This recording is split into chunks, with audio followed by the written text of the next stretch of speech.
everyone, today I'm going to take you on a bookshelf tour. Several of you have been asking me to update that video that I did on the channel 3 or 4 years ago, and I agree it's about time. I read about 100 books a year, so I have about 300, 400 more books here.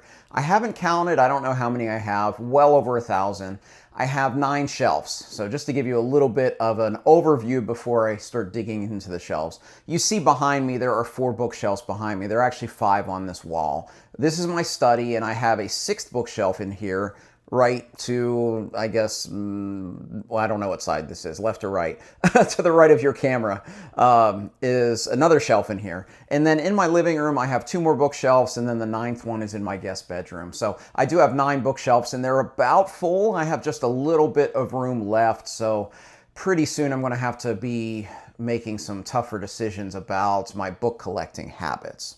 So for each shelf, I'll give you the overview, and then I will zoom in on each row of each shelf as well. I'm not going to show you every book. I'll just kind of highlight some of the things that I think you might find most interesting on each shelf, talk about some of the books, show you some of the more special editions that I have and things like that. If I showed you every book, this video would be way too long. So nobody wants to sit through that, and I definitely don't want to edit through that. So I'm trying a wireless microphone set up right now to make the editing a little bit easier. So hopefully the audio is okay. I've never used it before. Fingers crossed. But anyway, let's go ahead and get started. And here's my bookshelf. This is going to be tricky to shoot all of these shelves, but we're starting in the living room with this shelf that I have here. Most of my shelves are IKEA, and this is no different. I don't remember which exactly model this one is. One thing I have with all of my shelves is I kind of arrange things by type or height. So like the main shelves in the study where I started, those are mostly hardcovers. What we have on this shelf is primarily we have the different kinds of trade paperbacks as well as kind of shorter hardcovers, so like those BCE versions. So my tripod's not super high, but you see at the top I have the first of 3 places that you'll see in all of these shelves where I have my Guy Gavriel Kay collection. And I do want to show off one of those from this. This is one of the crown jewels of my collection. This was a really special gift from my friend Kyle sent this to me. This is a song for Arbonne, and you look through and you see that he went to a signing with Guy Gavriel Kay and had it signed for me. Kay's my favorite author. A Song for Arbonne is my favorite book, so that's one of my favorites. So you may wonder why I have multiple Kay collections throughout the house. I upgraded all of my Kay collections to hardcovers. So I have a couple of the US covers here as well. I have more of the UK covers in the main bookshelf that we'll look at when we get to that. So I mentioned this is a shelf of kind of tall hardcovers and trade paperbacks, but I do keep authors in common. So like you see, this shelf starts with Murakami. I do have one hardcover by Murakami, this Kafka on the Shore. I don't see any need to downgrade to match everything else, but that's the only hardcover that I have. This shelf is organized by authors that I have multiple books. So we start with Murakami. I don't know the exact number, but there's like 20 of his here. And then it goes all the way down at the bottom of the shelf. You'll see I have a few authors that I have just 4 books. Just to highlight some of the Murakami, I have some different editions. These vintage editions. These are probably my favorite of the vintage covers. I just really like these. Then there are some that are like these more generic type of covers, and these are nice. This is kind of the bulk of mine. And then I like these older vintage ones that a friend sent me these when I started my Murakami journey. A friend that I actually traveled to Japan with the first time. He sent me like 10 books of Murakami, and I do like kinds of these older vintage editions that I have. So my Steinbeck collection started on the top shelf, but then I have the bulk of the 16 here. I do have 18 works by Steinbeck that I own, but I have 2 that have been unread. I pretty much segregate my TBR, the books I've not read yet, with the books that I've read, so they're not worthy of this shelf yet.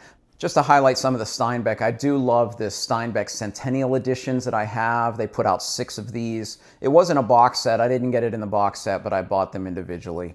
And I do like these kind of slightly better versions than the Penguin Classic versions, which is the rest of my Steinbeck collection.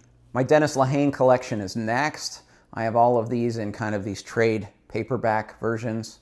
Some of the earlier ones have different spines and slightly different art direction. A couple of sci-fi authors next, starting with Isaac Asimov. I do love these faux leather versions that I picked up. I don't know where I found these, probably on eBay or something like that. After Asimov begins my Christopher Rocchio collection. The first 5 of these are signed, as he did a signing here in Austin. And there's his lovely signature, and signed over to me. So this shelf has some Rocchio, some Maurice Druyon, C.S. Lewis, Lloyd Alexander, and some Witcher books. These are the Anderida versions of the Rocchio short stories and novellas. Really nice collections. I think it's fitting that these 2 boxed sets are next to each other because Prydain and Narnia were my first 2 fantasy series that I read back in 6th grade. And down to the bottom shelf, you see that we worked our way from 20 books of Murakami all the way down to 4 books by a few different authors here, including Megan Lindholm, Blake Crouch, John Irving, and A.R. Witham. So that shelf kind of continues into here. I'll give you the details when we get there, but this is the shelf in my guest bedroom, and this just kind of continues the trade paperbacks and more odd sizes of hardcovers, short hardcovers, I should say. So at the very top, you do see some of more of my K books. These are kind of the last cast-offs of the hardcovers that I purchased, and then I have that omnibus edition of Hyperion that I just don't have room for it with the rest of my Dan Simmons collection. So we kind of continue the way that this shelf is organized is I'm kind of continuing the previous shelves. You see that authors are grouped. So we have a lot of authors here that have 3 books, including some of my Dostoevsky. I do have some other Dostoevsky scattered throughout the collection in the other room. I have some Arthur C. Clarke. And those are the book club editions of the Chronicles of Amber, Volume 1 and Volume 2, which is the first 5 novels. It's interesting, I owned these as a kid, and then I got rid of a lot of my books from that time, and then ended up rebuying these. Next shelf down is some authors that I have just 2 books by. Tori Tekken, some Margaret Atwood. I need to read more of her. I definitely want to expand my Larry McMurtry collection, but this is what I have so far. Some Nikolai Gogol. I do love the Collected Tales editions. And I definitely want to read more Kurt Vonnegut. So this shelf kind of concludes the authors that I have 2 books of, ending here with Janny Wirtz. I do have more of her books in other selections in the other bookshelves. And from here to the bottom of this shelf, it is basically arranged by size, so kind of random. So some of the books I can just highlight here include The Mountain in the Sea by Ray Naylor, read earlier this year, The Godfather by Mario Puzo, and Cloud Atlas by David Mitchell. As I'm filming this, I'm probably going to start that as a reread next week. You can see I'm starting to horizontally stack some books because I'm, again, starting to run out of space. So this shelf here, since it's just in my guest bedroom and not many people see it, it's easy to kind of cram this one full as much as I can. So some of the books I really like on this shelf include The Good Earth by Pearl S. Buck, Piranesi by Susanna Clarke, Forever by Pete Hamill, Replay by Ken Grimwood, one of my favorite works of science fiction, The Paper Menagerie and Other Stories by Ken Liu, one of my favorite short fiction collections, and The Killer Angels, one of my favorite historical fiction works by Michael Shara. And you can see on this bottom shelf, I'm really utilizing as much space as possible. Some of the books I really love in here include The Poisonwood Bible by Barbara Kingsolver, the Kafka collection, Heart of Darkness, Joe Haldeman, The Peace and War collection, which includes Forever War, Forever Free, and Forever Peace. So we're back in the living room. This is the other shelf, and this is a nonfiction shelf. So a lot of different kinds of things of nonfiction on this shelf. At the very top, flanked by some bookends, I have some books on Beethoven and Wagner. My favorite composers are the Germans, basically, from early to post-romantic. So Beethoven, Brahms, Wagner, Strauss, Mahler would probably be my 5 favorite composers. So they get a spot at the top. Next shelf here is a series of biographies and memoirs. Some of my favorites include Pops by Terry Teachout, A Life of Louis Armstrong, the Miles Davis autobiography, must read for any fan of jazz. Jan Swafford's biography of Brahms is fantastic as well. I really enjoyed Peter Guralnick's 2-volume biography of Elvis Presley, and I love Why Sinatra Matters by Pete Hamill. And while it's not on that shelf, I just wanted to highlight Maynard Solomon's biography of Beethoven, which remains my favorite of that composer. I think I've read 6 of them at this stage. So this shelf is history mostly, and you see on the left we have Shelby Foote's 3 volumes, The Civil War, a Narrative. Robert K. Massey's brilliant biography of Catherine the Great. Reminds me I need to read the rest of the Massey books. And Unbroken by Laura Hillenbrand is ridiculously great. Barbara Tuchman is probably my favorite historian, and I've read The Proud Tower, The Guns of August, and The March of Folly, and I do have another of hers on the TBR shelf. While it could be argued to put Erik Larson in kind of a historical fiction section of my collection, he is in the nonfiction section, but his books do read like novels, and he does take some liberties. But I do really enjoy reading Erik Larson because he does bring history to life really well. This shelf has a little bit of everything. We have some kind of pop culture types of books. We have some philosophy in here. We have some running books that don't fit on the running shelves below this as well. 2 books by my favorite television critic, Alan Sepinwall. The Revolution Was Televised is fantastic. I do love this edition of Sun Tzu that I found. I read a bit of Camus in quick succession a few years ago. I think I might reread The Plague next year. So I used to be a competitive distance runner, so I've read a lot of books about running. I think at one point I probably could have done pretty well in a master's degree program for exercise physiology. I've gotten rid of probably more than I still own, but I still do own a lot of books on running. A few that might be interesting for someone who's not necessarily a runner, but just some more interest stories would be probably these 3. Bowerman and the Men of Oregon, which includes kind of the origins of Nike. Running with the Buffaloes is a really fantastic book by Chris Lear. And then Duel in the Sun is the book about 2 runners kind of dueling in a very hot Boston Marathon. Really, really great work by John Brandt. In the bottom here, just kind of mishmash different things. Some sports books, some travel books, that kind of thing. Including Gary Paulson's Winter Dance, which is awesome. Great book. Okay, so this is the shelf that you can't see that's in my study when I shoot videos because it's right next to the camera. And this has quite a few different things. We have a lot of my music textbooks at the top, and then we have kind of some of the books that I haven't read yet, my TBR in the middle, and then some music scores at the bottom. It's hard to kind of see in there. This is my only non-IKEA bookshelf. This was one I got from Ashley Furniture. Pretty sturdy, at least until it fell apart in the middle of the night a couple years ago. Anyway, these are a lot of my textbooks that I have at the top here. These are either textbooks from undergrad or my master's or even beyond. This shelf has a lot more about like the art of conducting. I have some kind of more musical interest types of books here, as well as a bunch of mini scores on the right-hand side. So a few that might appeal to some of you. Bach, Beethoven, and the Boys is kind of an irreverent take on music history. Really enjoyed that. A Soprano on Her Head is fantastic work. More about art and performance than necessarily specifically music. And then Atomic Habits is a fantastic book. I'm so glad that a friend convinced me to read that one. So 3rd shelf down here, this is books I haven't read yet. This is books that are on the TBR that I'll hopefully be reading soon. So if you want to see some of those, I do have some special editions here I can show you. So the special edition of Isles of the Emberdark by Brandon Sanderson. Hope to get to that soon. Malice and Valor by John Gwynne, the first 2 books of The Faithful and the Fallen. Stay tuned. I'm going to be doing a read along with that in 2027. Next shelf down has kind of the continuance of the bottom shelf in some of my scores, musical scores, and then just a bunch of things that I hope to read soon. Maybe a couple highlights here. There are a couple special editions I can show you.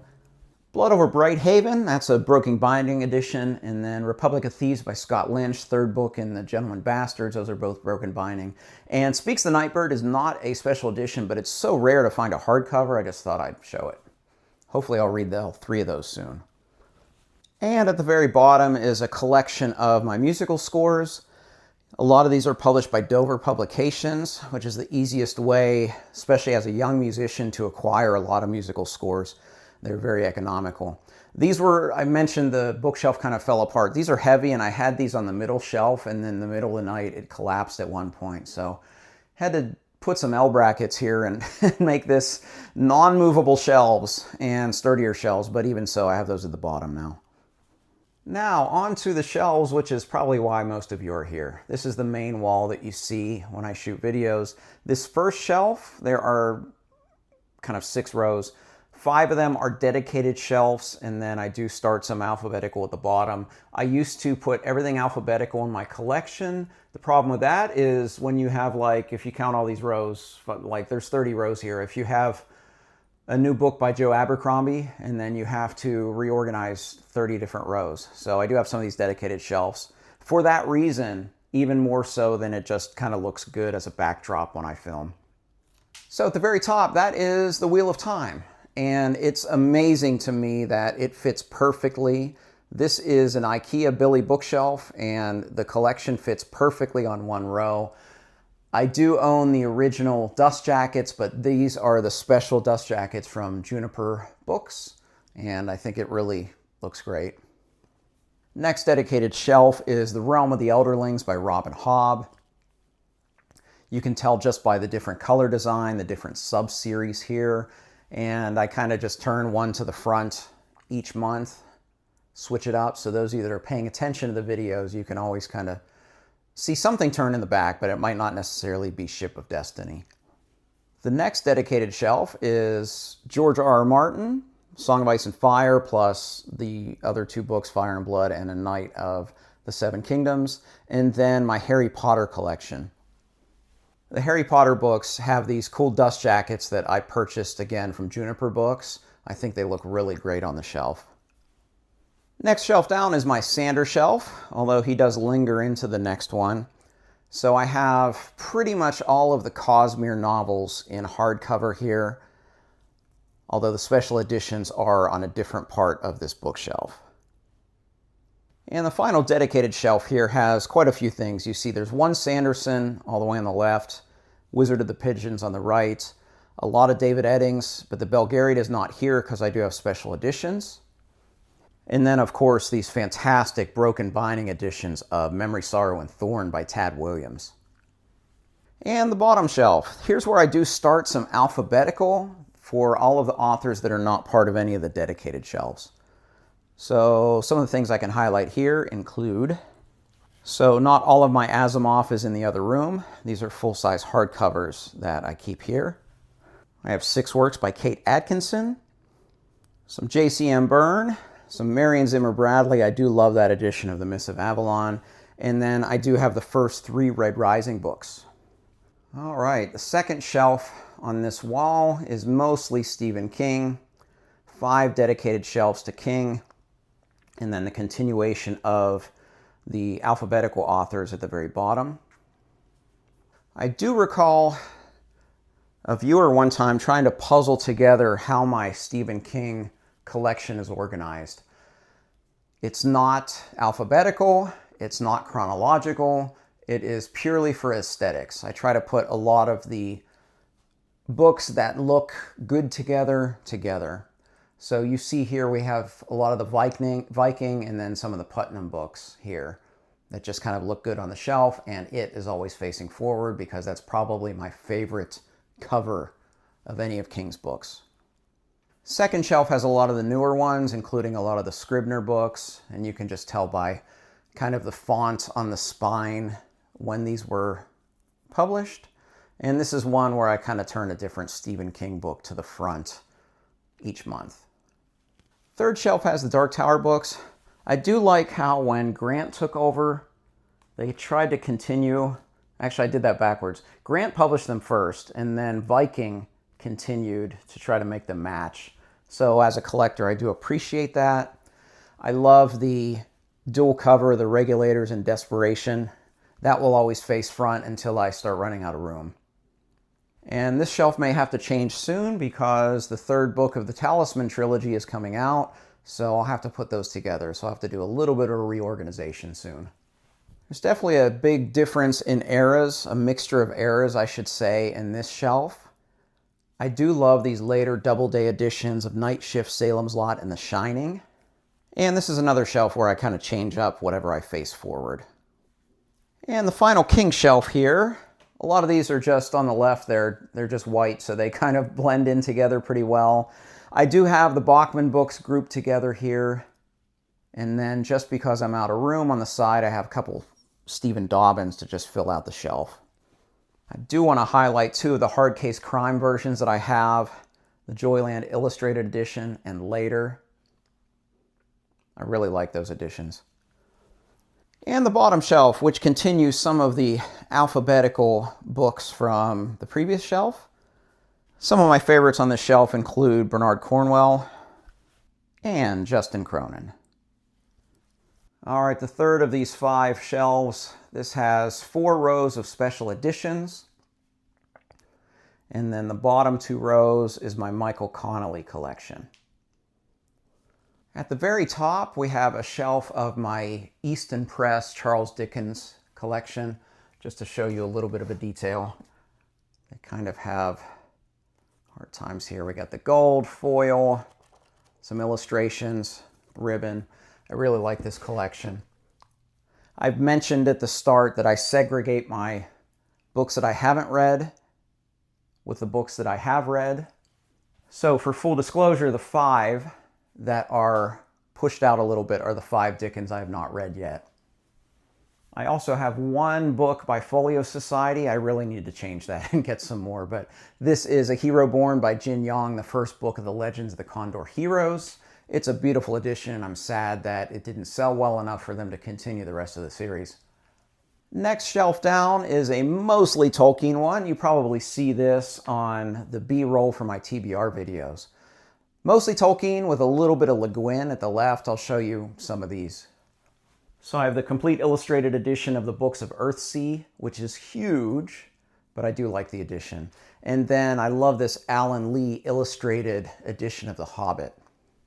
Probably my favorite editions of any of the books I own are the Easton Press editions that I have of The Hobbit, The Lord of the Rings, and The Silmarillion.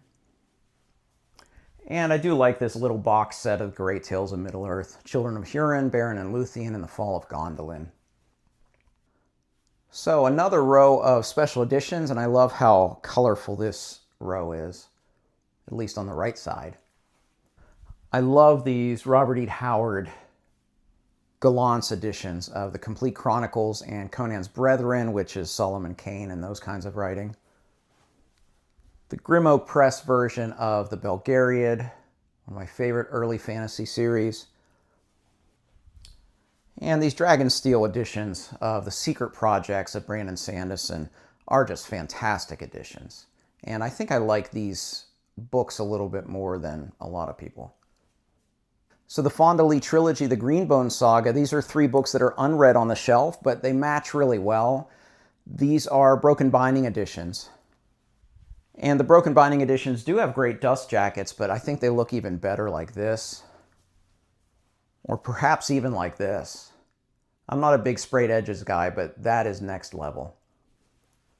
And I misspoke earlier. I do have folio editions of the Farseer trilogy by Robin Hobb. And I think I'm going to start doing that with a shelf. Have a different one turned backwards. Those are too nice to hide.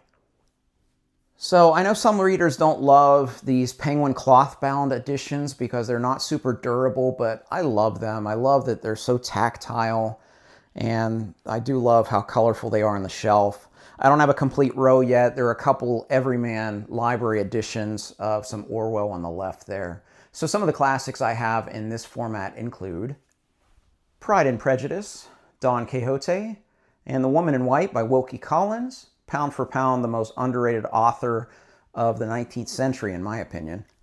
Crime and Punishment, that is the second version that you've seen in this bookshelf tour. Les Miserables, that's the second version of that as well, 2 different translations. And then the Jungle Books, that's actually on my TBR, and that's why I brought that one out, to show you another one of these books I haven't read. And the first row of my Michael Connelly collection. It took a while to assemble these and the hardcover for a few reasons. There are three of the reasons. The first three books, The Black Echo, The Black Ice, and The Concrete Blonde, very hard to find. Those are all first editions. And then three more that were hard to find. The Last Coyote and Trunk Music in particular. The Poet is a signed first edition. And the bottom row of my Connelly books. There are the three books of Stieg Larsson on the right side to just fill things out, but it won't take Connelly long to fill that up as fast as he writes.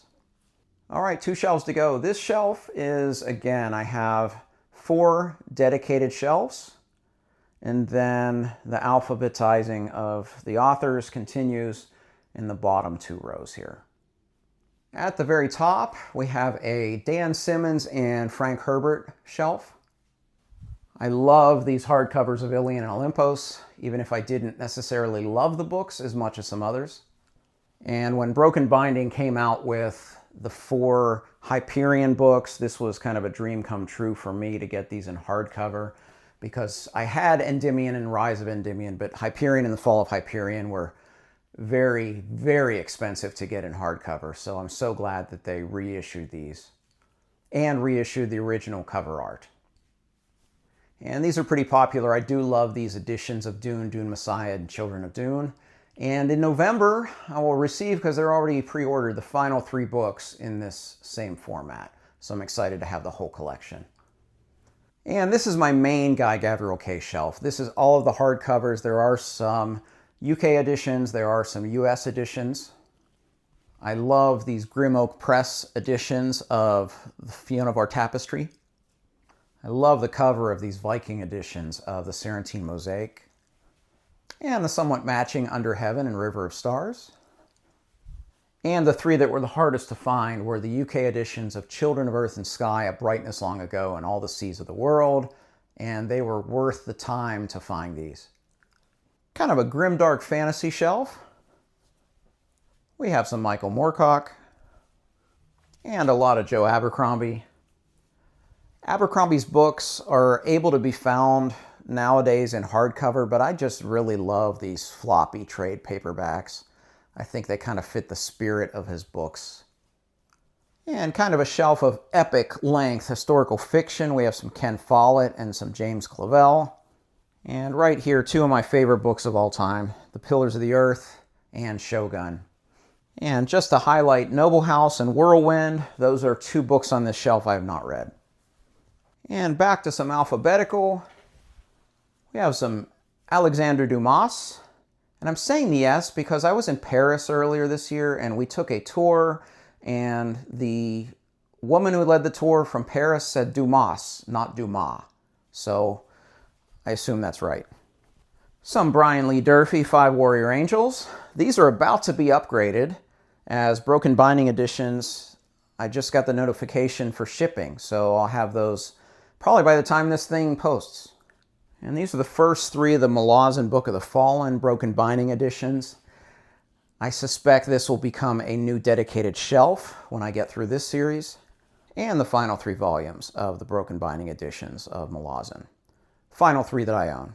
7 through 10, sometime soon, I guess. And real quickly on this shelf, some L. Ron Hubbard from when I was in high school. I still own those. I have the full version of Magician by Raymond E. Feist, even though you're going to see some Feist on this final shelf in just a minute, and some Thomas Harris. All right, final shelf is a little harder to film because it's kind of in a corner, and there's a desk and a filing cabinet kind of in the way. But this continues the alphabetical. There are no dedicated shelves here. You see there's a little bit of space here. And then as we get lower, these are my, again, sorry for the camera shots here. This is my mass market paperback editions. So setting the tripod on the filing cabinet actually made this okay.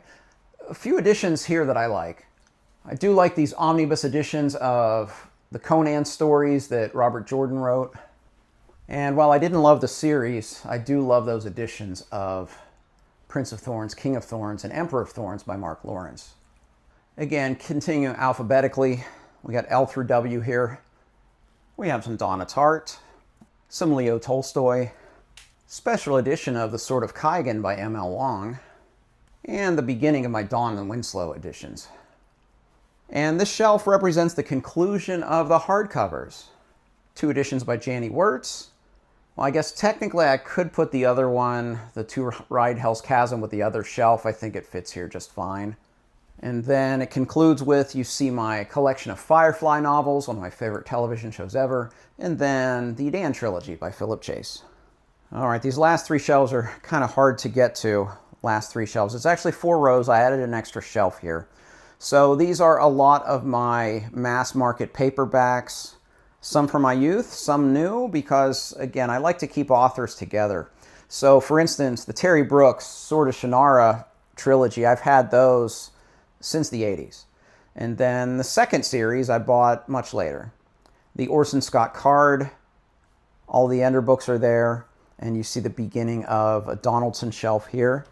Next row down, you see the Donaldson books continue. Some of these, again, I had the first 2 Thomas Covenant trilogies in high school, but the Gap Cycle and the other books I just recently acquired last year.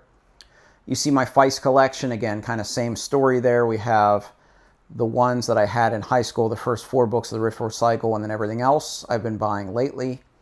And then wedged in between Donaldson and Feist, you see that there's a 3rd version of Crime and Punishment. That's the Garnett translation. That's the first one I read. And it's hard to get down here, so I'm going to have to hold this. So hopefully this is steady. Feist collection continues down here. My Gemmel collection, all of these are new, but I bought them in mass market because I just like some books in that format, especially fantasy. And then at the very bottom, you can see a bunch of Dragonlance novels. I might be able to give you a little more detail. Yeah, I can get down this way.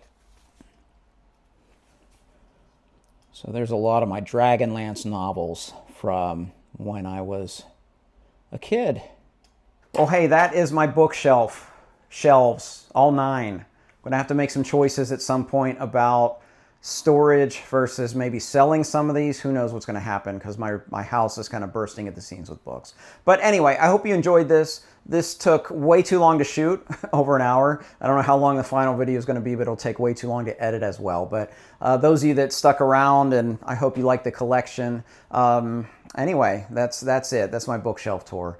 If you like this video, please like and subscribe. You can also find me on Twitter, Goodreads, and the Fireside Discord. I'd love to interact with you there. As always, thank you for watching. Until next time, goodbye.